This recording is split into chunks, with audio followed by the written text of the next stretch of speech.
Welcome back, my dear students. You are most welcome on Career Aspiring app. मैं कमलेश्वर। इसके पहले वाले video में मैंने आप सभी को सब्जेक्ट के स्ट्रक्चर के बारे में बताया। अपस्ट्रॉफी एस का प्रयोग कहाँ करते हैं, फिर ऑफ का प्रयोग कैसे करते हैं, इतनी बातें मैंने की और उसको मैंने आपको बताया। ठीक है, तो चलिए आज हम प्रेजेंट इंडेफिनिट टेंस में मैंने दो तरह की वर्ब बताई थी, तीन तरह की वर्ब की बात की थी। एक आपका नॉन एक्शन वर्ब जिसको हमने लिंकिंग वर्ब के नाम से भी आपको बताया कि इसे टू बी वर्ब या प्राइमरी ऑक्सिलरी वर्ब भी कहते हैं। और फिर मैंने आपसे मेन वर्ब की बात की जिसे प्रिंसिपल वर्ब भी कहते हैं। ठीक है, और एक तीसरी वर्ब थी स्टैटिक वर्ब, उसके बारे में भी मैंने बात की।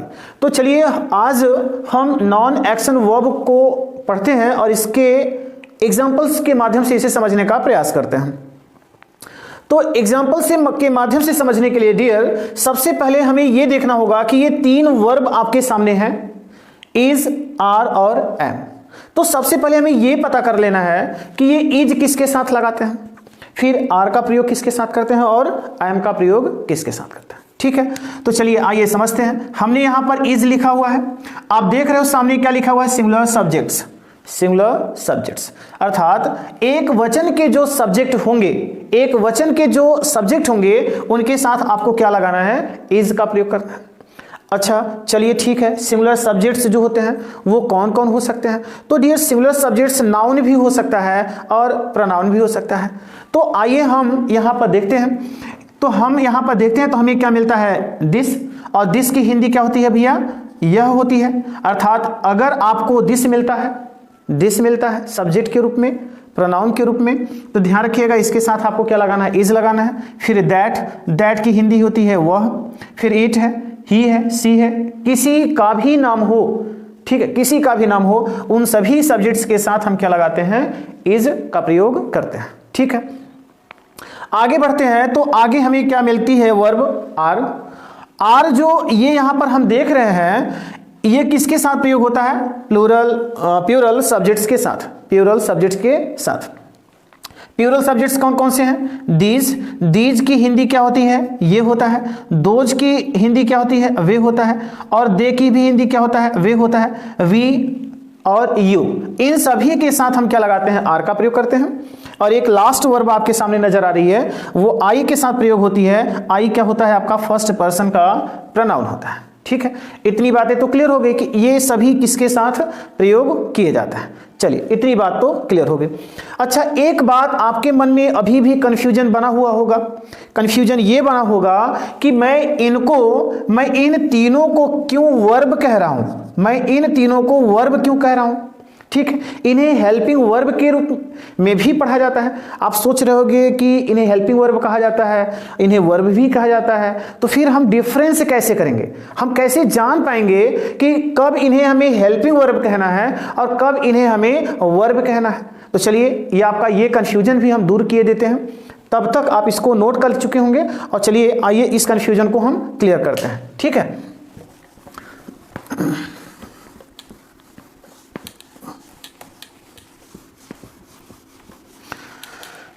देखिए डियर, ये कि अगर मैं यहां पर मैं लिखूं कि रवि एक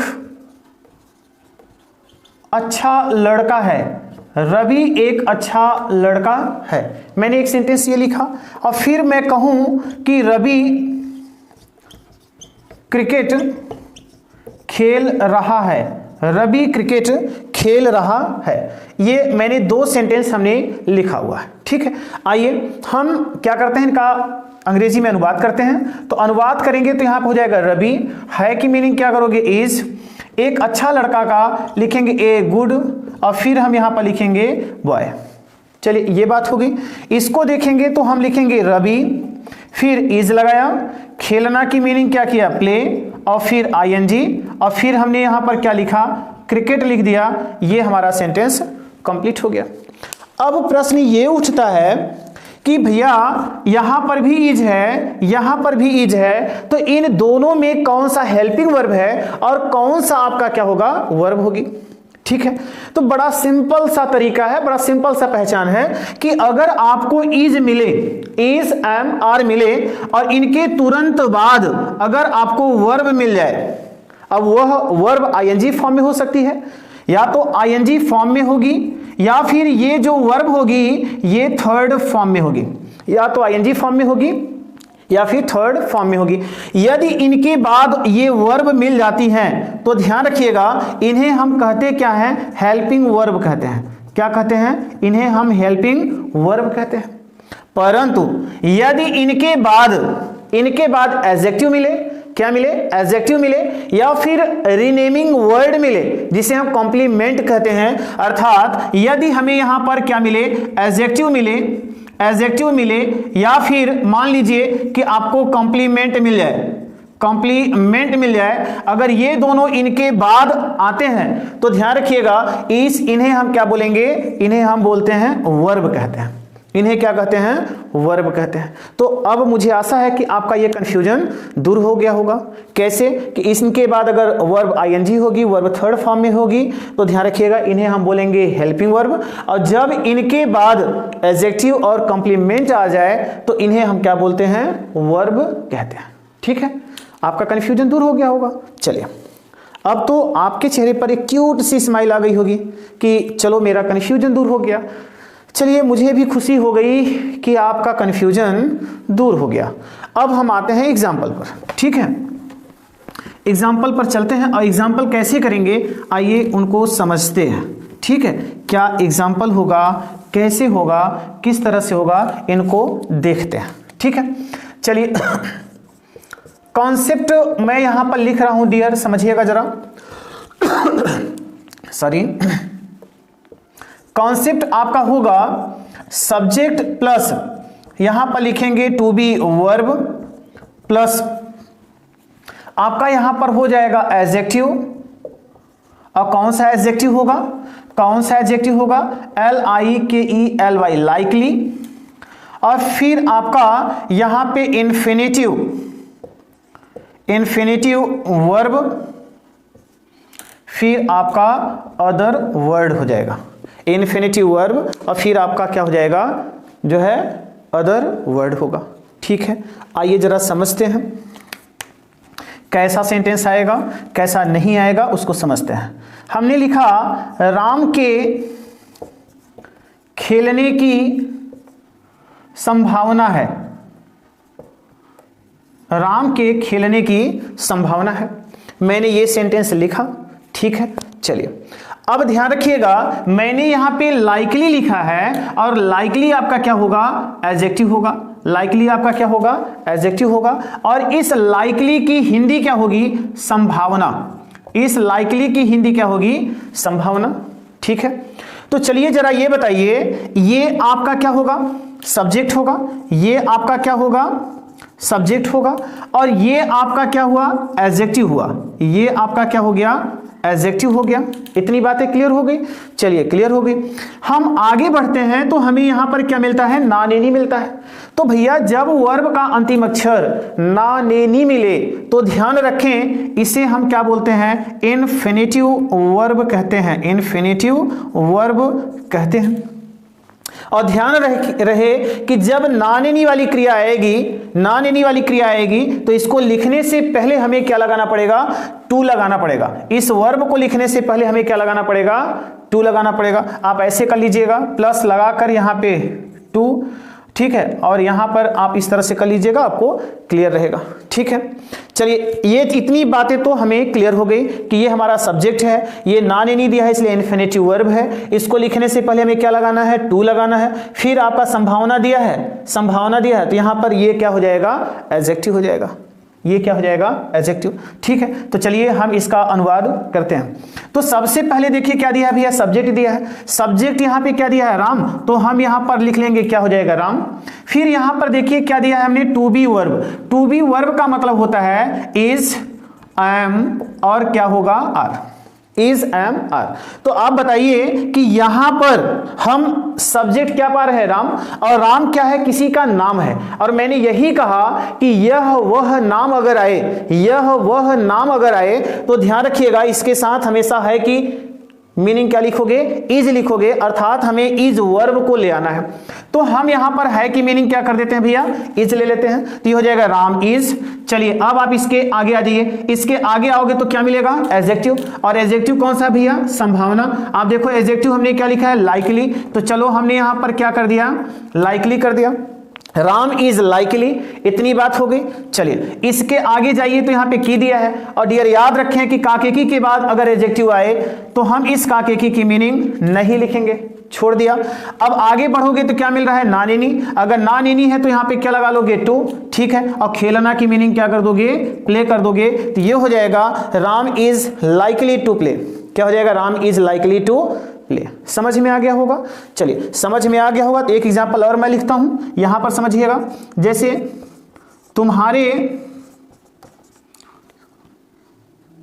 तुम्हारी सफल होने की संभावना है, तुम्हारी सफल होने की संभावना है, ठीक है। क्या होगा जरा देखिएगा, यहां पर तुम्हारे करें तो सही रहेगा, तुम्हारे सफल होने की संभावना है, तो तुम्हारे का अंग्रेजी क्या हो जाएगा भैया, यू हो जाएगा, क्योंकि ये सब्जेक्ट के रूप में होगा। चलिए यू के साथ है की मीनिंग क्या ले आओगे, आर ले आओगे, हो गया इतना। इसके आगे बढ़ोगे तो क्या दिया है, एडजेक्टिव, एडजेक्टिव क्या दिया, संभावना, तो आप यहां पे लगा लो लाइकली। इसके आगे बढ़ोगे तो की का अंग्रेजी लिखना नहीं है, इसके आगे बढ़ोगे तो क्या दिया है, नानिनी, तो यहां पर लगा लो to, you are likely to, और सफल होना का अंग्रेजी क्या हो जाएगा, SUCCED, succeed. You are likely to succeed, क्या हो जाएगा, you are likely to succeed, ठीक है। आप इसे नोट कर लीजिए और फिर मैं आगे दूसरे एग्जाम्पल की तरफ बढ़ता हूं। चलिए ये हो गया, चलिए रफ करता हूं, ठीक है। आइए देखते हैं आगे।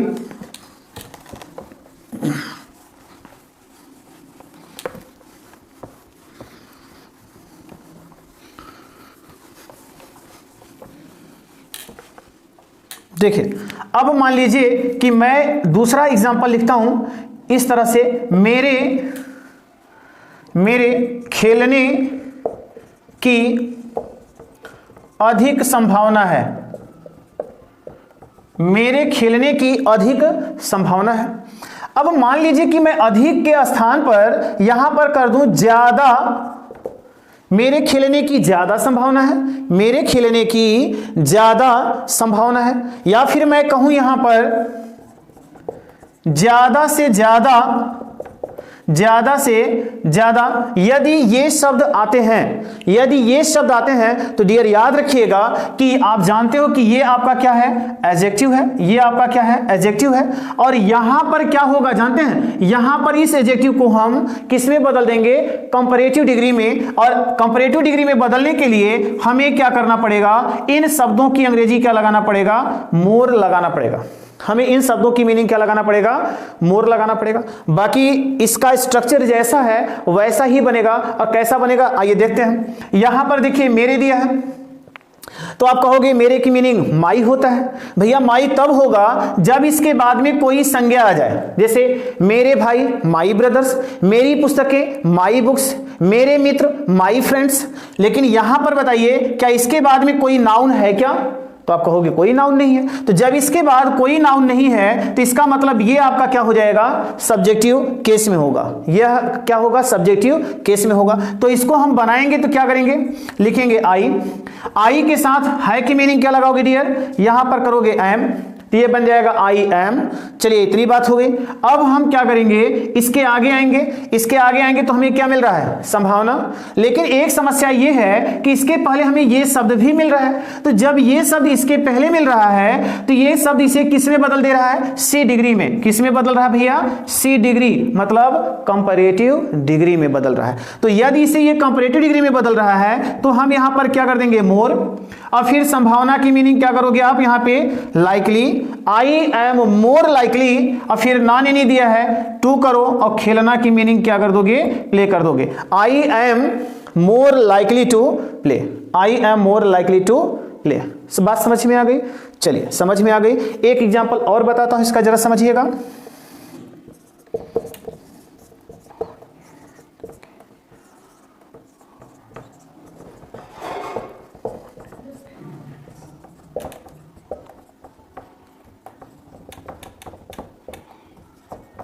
देखिए, मोहित के असफल होने की ज्यादा संभावना है, मोहित के असफल होने की ज्यादा संभावना है। ठीक है, आइए देखते हैं। तो क्या करें भैया, सबसे पहले मोहित को लिख लें। चलिए लिख लिया, मोहित हो गया। आगे चलते हैं, है की मीनिंग क्या कर दें, इज कर दें, क्योंकि मोहित क्या है, नाम है, सिंगुलर है, इसलिए भैया है की मीनिंग क्या करोगे, इज, अर्थात वर्ब क्या ले आओगे, इज ले आओगे, सिंगुलर वर्ब ले आओगे, इज हो जाएगा। तो मोहित सब्जेक्ट, वर्ब क्या लिखा, इज लिखा, सिंगुलर लिखा।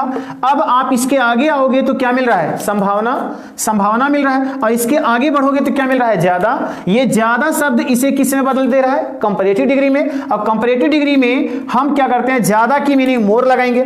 अच्छा, आप कहोगे ईआर क्यों नहीं लगाएंगे, तो भैया लाइकली में देखो क्या लगा है, एलवाई लगा है, और जिसके अंत में एलवाई लगा होता है हम क्या करते हैं, उसके साथ मोर का प्रयोग करते हैं। तो यहां पर करेंगे मोर, फिर हम यहां पर क्या करेंगे, लाइकली, और फिर देखो नाने नहीं दिया है तो लिखेंगे टू, असफल होना का हम क्या करेंगे, फेल कर देंगे। तो Mohit is more likely to fail, Mohit is more likely to fail. ये भैया आपका पहला कॉन्सेप्ट क्लियर हो गया। ठीक है, अब इस सेंटेंस के आधार पर आप ढेर सारे सेंटेंस आप बना सकते हैं, और पास्ट में भी कर सकते हैं, इसे प्रेजेंट में भी कर सकते हैं। ठीक है, समझ में आ गया, ओके। चलिए अब हम आते हैं कॉन्सेप्ट नंबर सेकंड पर। ठीक है, सेकंड कॉन्सेप्ट क्या है उसको समझते हैं।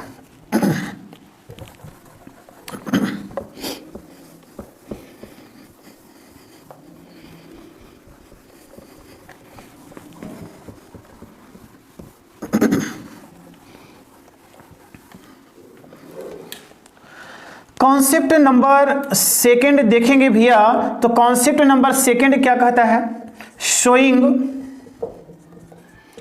Nature or natural quality, showing nature or natural quality. ठीक है, आइए जरा देखते हैं कैसे। अगर मैं लिखूं कौवा काला होता है, कौवा काला होता है, ठीक है, ये आपका हो गया। अब फिर मैं कहूं अध्यापक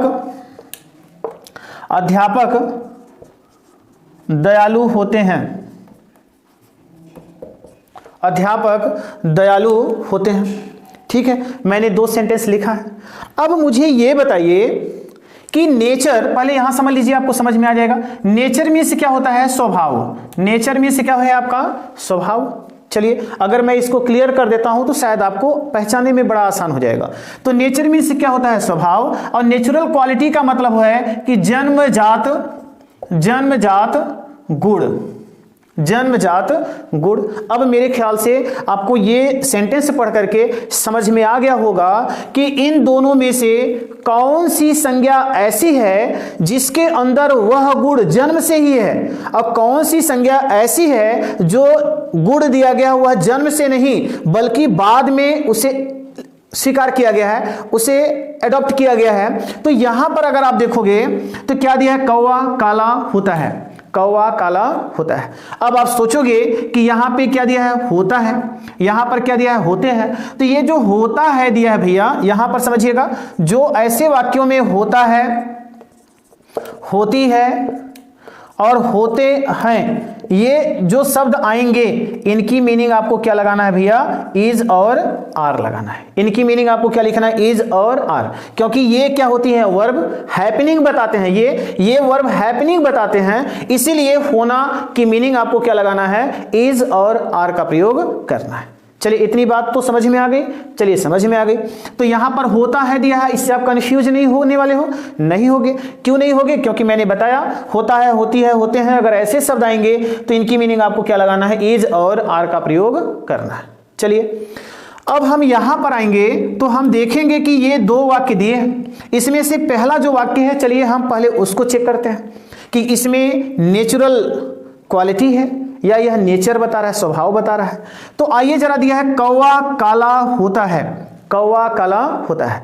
ऐसा तो नहीं होता कि कौवा पहले व्हाइट पैदा हुआ हो, जन्म के समय सफेद पैदा हुआ बाद में काला हो गया हो, या फिर रेड कलर का पैदा हुआ हो बाद में ब्लैक हो गया हो, ऐसा तो होता नहीं है। डियर, आपको ये बात समझ में आ गई होगी कि ये जो कालापन दिया हुआ है, जो ये एडजेक्टिव है, ये गुण इस नाउन के अंदर जन्म से होती है। ये गुण इस नाउन के अंदर कब से है? जन्म से है। अर्थात ये यहां पर नेचुरल क्वालिटी की बात हो रही है। इसलिए हम इस वाक्य का जब अनुवाद करेंगे तो हमें होता है की मीनिंग क्या लगाना पड़ेगा? इज लगाना पड़ेगा, क्योंकि यह आपका क्या है? यह आपका सिंगुलर है। तो हम इसका बनाएंगे तो हो जाएगा क्रो। है की मीनिंग क्या करेंगे? इज। और काला की मीनिंग क्या करेंगे? ब्लैक। ये हो जाएगा crow is black. Crow is black. इस तरह से हो जाएगा। यहां पे देखिए, अध्यापक दयालु होते हैं, तो यहां पर अध्यापक दयालु होते हैं तो लिखेंगे टीचर्स आर, फिर क्या करेंगे? Kind hearted. Teachers are kind hearted. इस तरह से आपका बन जाएगा, टीचर्स आर काइंड हार्टेड। समझ में आ गया? चलिए कुछ और एग्जांपल से समझते हैं कैसे होगा, जरा समझिएगा। ठीक है,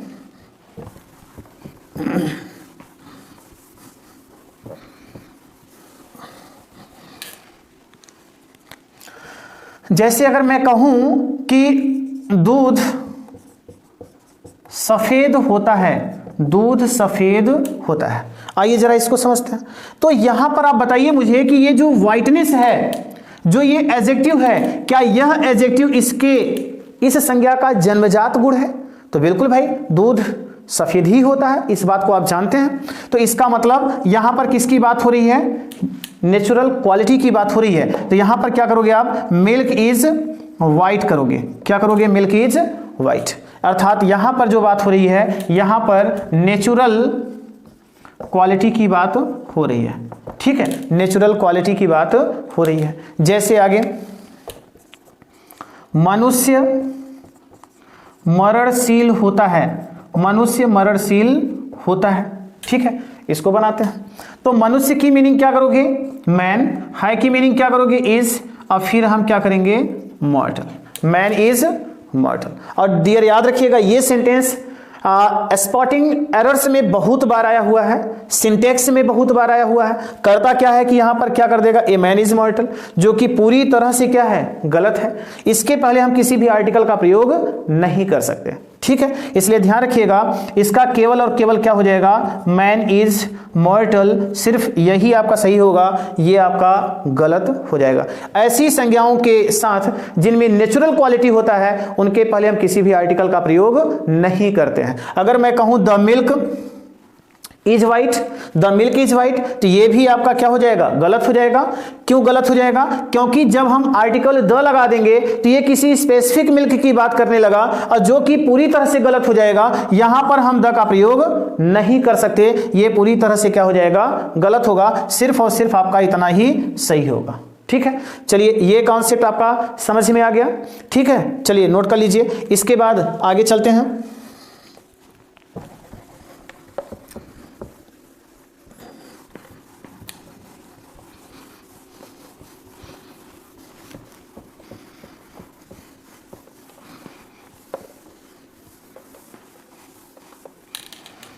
चलिए, आपका ये कॉन्सेप्ट क्लियर हो गया। ठीक है, अब हम चलते हैं आगे। क्या? कॉन्सेप्ट नंबर 3 पर आते हैं। अब कॉन्सेप्ट नंबर 3 क्या कहता है उसको समझते हैं। देखिए, कॉन्सेप्ट नंबर 3 की बात करें तो सब्जेक्ट प्लस आपका हो जाएगा टू बी वर्ब। ठीक है, प्लस आपका हो जाएगा एडजेक्टिव, एडजेक्टिव, या फिर आपका क्या आएगा? कॉम्प्लीमेंट। एडजेक्टिव या कॉम्प्लीमेंट आएगा। ठीक है, बाकी एग्जाम्पल्स कैसे होंगे आइए उनको समझते हैं। ठीक है, तो आइए जरा, मैं अगर कहूं कि मैं हूं, मैं हूं, भैया मैंने इसका अनुवाद इट का जो मैंने सेशन पढ़ाया था, उस इट के प्रयोग में आप देखिएगा तो मैंने एक नाउन और एक प्रोनाउन का अनुवाद करना आपको सिखाया है। तो अगर यहां पे किसी नाउन या प्रोनाउन का अनुवाद किया जाए तो ध्यान रखिएगा, उसका अनुवाद हम करने के लिए क्या लगाते हैं? इट इज लगाते हैं। और मैं की मीनिंग क्या करेंगे? आई। It is I. इतनी बात समझ में आ गई। चलिए, अब इसी तरह से तुम हो, हम है, वे हैं। एक बार मैं फिर से बता दे रहा हूं, आप समझ लीजिए। हम है, इट इज वी, तुम हो, इट इज यू, वे है, इट इज दे, राम है, इट इज राम, गीता है, इट इज गीता, माँ है, इट इज मदर, पिताजी है, इट इज फादर। आप कर लोगे, और अगर नहीं समझ में आया तो पिछला वीडियो आप देखिएगा, इसका प्रयोग आपको अच्छे से समझ में आ जाएगा। चलिए ये बात हो गई। दूसरी बात ये कि अगर मैं कहूं कि यह एक शहर है, यह एक शहर है, तो इस सेंटेंस का भी आप अनुवाद आसानी से कर सकते हो। अब पढ़ा भी है आपने, तो आप करोगे क्या, this is a city, this is a city हो जाएगा।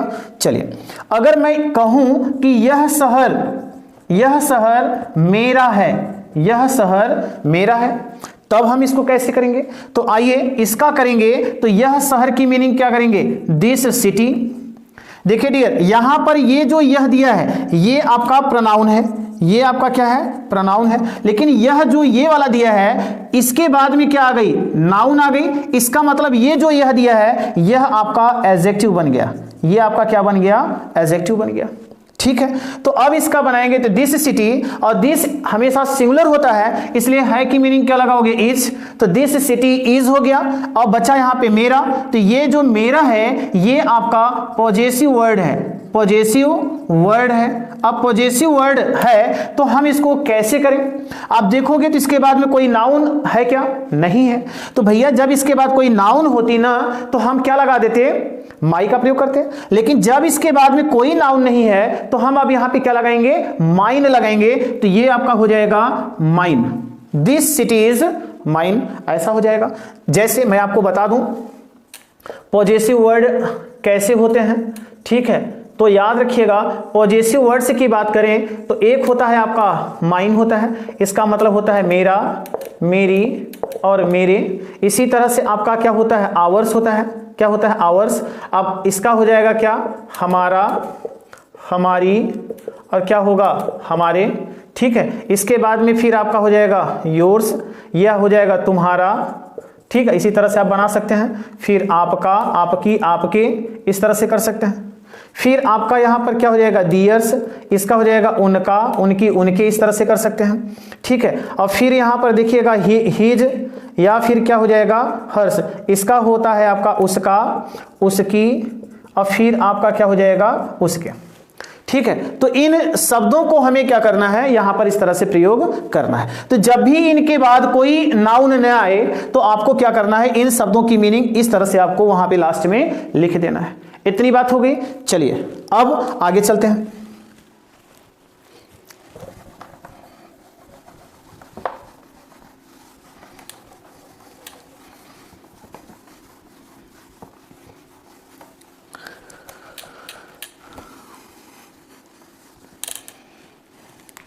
अब मान लीजिए कि मैंने सेंटेंस लिखा, क्या लिखा जरा देखिएगा। मैं लिखूं यह घड़ी किसी और की है, यह घड़ी किसी और की है। ठीक है, अब हम क्या करेंगे, इसका ट्रांसलेशन करेंगे। तो भैया इस सेंटेंस को हम इस तरह से भी लिख सकते हैं, कैसे, यह किसी और की घड़ी है, यह किसी और की घड़ी है। कैसे अनुवाद करेंगे, आइए जरा देखिए। मैंने याद होगा मैंने एपोस्ट्रोफी एस का प्रयोग बताया कि इंडेफिनिट प्रोनाउंस के साथ हम एपोस्ट्रोफी एस का प्रयोग करते हैं। तो भैया जब इसका हम अनुवाद करेंगे तो हम यह को क्या करेंगे, सबसे पहले यहां पर दिस के रूप में लिखेंगे और प्रोनाउन के रूप में लिखेंगे। किस रूप में लिखेंगे, प्रोनाउन। आप कहोगे कि यह के बाद यहां नाउन है, तो नहीं भैया, हमें यहां पर की अंग्रेजी एपोस्ट्रोफी एस लगाना है, इसलिए ये नाउन इसके बाद में आ जाएगी, तभी हम एपोस्ट्रोफी एस लगा पाएंगे। तो चलिए हमने दिस किया, है की मीनिंग क्या किया, इज किया, दिस इज हो गया। अब किसी और की मीनिंग हो जाएगा समवन एल्स, और की का अंग्रेजी क्या लगा दें, एपोस्ट्रोफी एस, और घड़ी की मीनिंग क्या करेंगे, वॉच कर देंगे। तो हो जाएगा this is someone else's watch, this is someone else's watch, इस तरह से बन जाएगा। ठीक है, अब जैसे मैं कहूं कि यह लड़का किसी और का नहीं है, यह लड़का किसी और का नहीं है। कैसे करेंगे आप, पहले क्या करेंगे, यह की मीनिंग लिखेंगे दिस। चलिए, है की मीनिंग क्या किया, इज, चलिए हो गया। अब भैया देखो जरा, किसी और का नहीं, तो ये पूरा का पूरा हम एक साथ लिखेंगे। कैसे लिखेंगे? नो वन और फिर लिखेंगे एल्स अपॉस्ट्रोफी एस। तो this is no one else's, और लड़का की मीनिंग क्या करेंगे? यहां पे सन कर दें, पुत्र कह दें या बॉय कर दें। This is no one else's son, this is no one else's son. इस तरह से आपका ये सेंटेंस बन जाता है। ठीक है, चलिए आगे कुछ और सेंटेंस हम देखते हैं। ठीक है, और सेंटेंस कैसे होंगे उनको देखते हैं। ठीक है,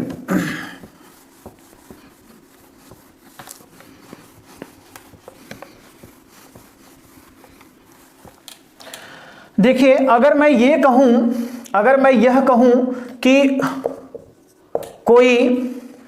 कोई इस कमरे के अंदर है, कोई इस कमरे के अंदर है, इसका अगर हम बनाएं तो कैसे करेंगे?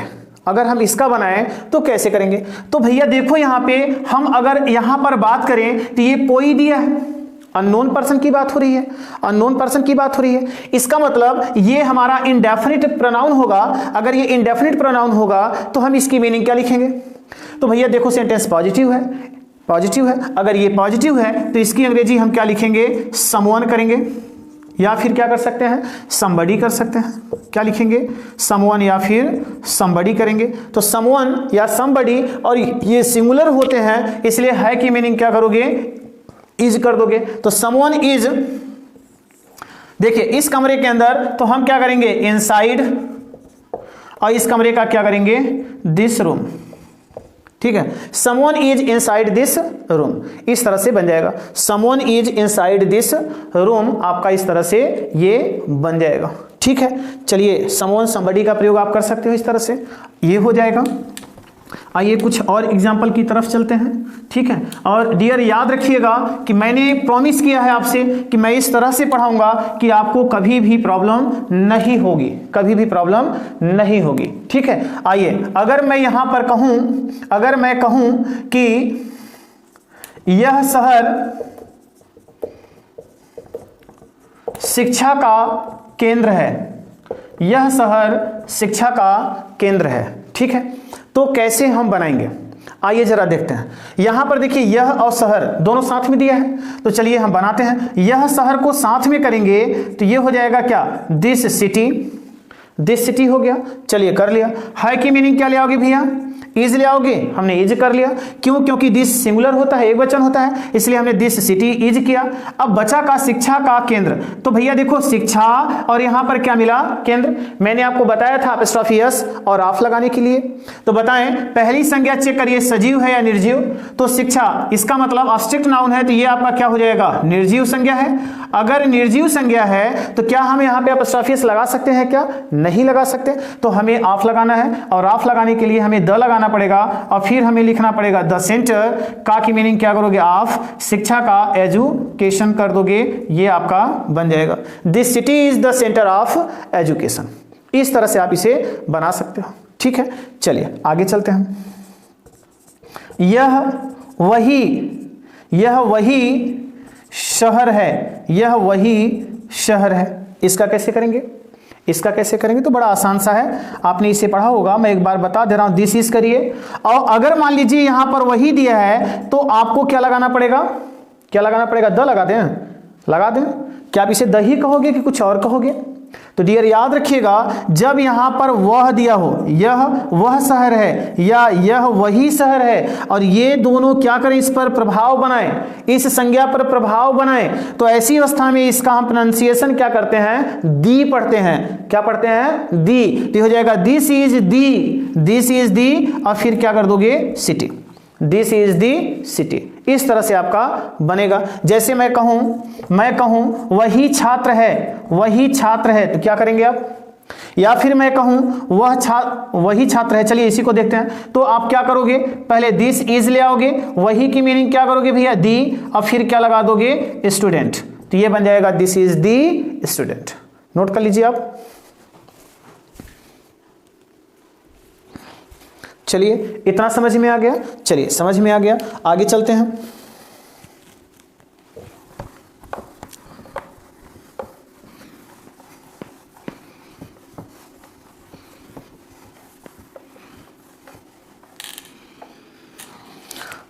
आइए इनका हम अगर निगेटिव देख लें तो निगेटिव कैसे करते हैं, निगेटिव सेंटेंस इनका अगर हम बनाना चाहें तो निगेटिव हम कैसे करते हैं। ठीक है, तो निगेटिव बनाते समय ध्यान रखिएगा डियर, इज के साथ आपको नॉट लगाना है, आई एम के साथ आपको क्या लगाना है, नॉट लगाना है, और आर के साथ आपको क्या लगाना है, नॉट का प्रयोग करना है। ठीक है, क्या करना है, is not, I am not, और क्या लगाना है, आर नॉट करना है। ठीक है, चलिए अगर मैं यह कहूं कि मैं इस कार्य के लिए उत्सुक नहीं हूं, मैं इस कार्य के लिए उत्सुक नहीं हूं, तो आप बना सकते हो इसको। ठीक है, क्या करेंगे, सबसे पहले मैं की अंग्रेजी क्या करेंगे, आई, हूं की अंग्रेजी आप क्या लगाओगे, एम, आई एम हो गया। चलिए नहीं की अंग्रेजी क्या लगाओगे, नॉट। आगे बढ़ते हैं, उत्सुक अंग्रेजी क्या करोगे, क्यूरियस। ठीक है, आगे चलते हैं, के लिए की मीनिंग क्या करोगे, फॉर, इस कार्य की मीनिंग क्या करोगे, दिस वर्क हो जाएगा। ठीक है, तो I am not curious for this work, I am not curious for this work, मतलब आपको कुछ नहीं करना भैया, सबके साथ आपको क्या लगा देना है, नॉट लगा देना है, तो आपका पूरी तरह से ये कंप्लीट हो जाएगा। ठीक है, चलिए आगे चलते हैं।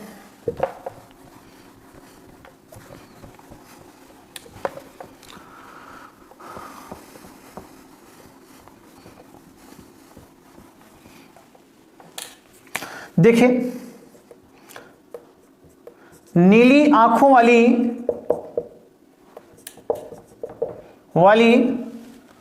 लड़की, नीली आंखों वाली लड़की इस कक्षा की सबसे बुद्धिमान छात्रा है। नीली आंखों वाली लड़की इस कक्षा की सबसे बुद्धिमान छात्रा है, लेकिन हमें निगेटिव पढ़ना है तो हम यहां पर नहीं कर देते हैं, नहीं है। ठीक है, नीली आंखों वाली लड़की इस कक्षा की सबसे बुद्धिमान छात्रा नहीं है। ठीक है, इसको बनाते हैं। तो जरा ये बताइए, नीली आंखों वाली और यहां पर क्या दिया है, लड़की, तो ये नीली आंखें क्या है, इस लड़की का क्या है, एक पार्ट है, ये क्या बता रहे हैं, इसकी क्वालिटी बता रहे हैं। तो यहां पे क्या करेंगे आप, सबसे पहले लिखेंगे द गर्ल। ठीक है, द गर्ल, फिर आप क्या करो, वाली की अंग्रेजी ऑफ हो जाएगा, द गर्ल ऑफ, और फिर ब्लू, और फिर क्या कर दोगे, आईज। ठीक है, the girl of blue eyes. अब देखिए ये सब्जेक्ट क्या है, सिंगुलर है, तो है की मीनिंग क्या करोगे, इज, और नहीं की मीनिंग क्या लगाओगे, नॉट। ठीक है, तो हो जाएगा the girl of blue eyes is not, फिर क्या दिया, सबसे बुद्धिमान, तो सुपरलेटिव डिग्री है, तो क्या करेंगे, द वाइजेस्ट, द वाइजेस्ट, और छात्रा की मीनिंग क्या करोगे, स्टूडेंट, इस कक्षा की, इन दिस क्लास कर सकते हैं या आप दिस क्लास कर सकते हैं, इन दिस क्लास कर देंगे या फिर आप दिस क्लास कर देता है। तो ये रहा भैया आपके लिंकिंग वर्ब का पॉजिटिव और नेगेटिव ट्रांसलेशंस। ठीक है, अगर आपको यह वीडियो अच्छा लगा हो तो डियर आप कमेंट करिएगा, इसे शेयर करिएगा, और सबसे बड़ी रिक्वेस्ट कि अफसोस की बात है कि आप सभी पूरा वीडियो नहीं देखते हो, और मुझे यह नहीं समझ में आता कि आपको मेरा पढ़ाना समझ में आ रहा है या नहीं आ रहा है, और रिस्पांस नहीं मिल पा रहा है डियर। इसलिए मैं आपसे रिक्वेस्ट करूंगा पूरा वीडियो देखें और इसे शेयर करें, चैनल को आगे बढ़ाने का प्रयास करें, क्योंकि आपका यह अपना चैनल है। यदि आप साथ रहोगे तो मेरा भी पढ़ाने में मन लगेगा, मुझे भी मज़ा आएगा, और साथ ही साथ मैं आपके साथ चल सकूंगा। Thank you.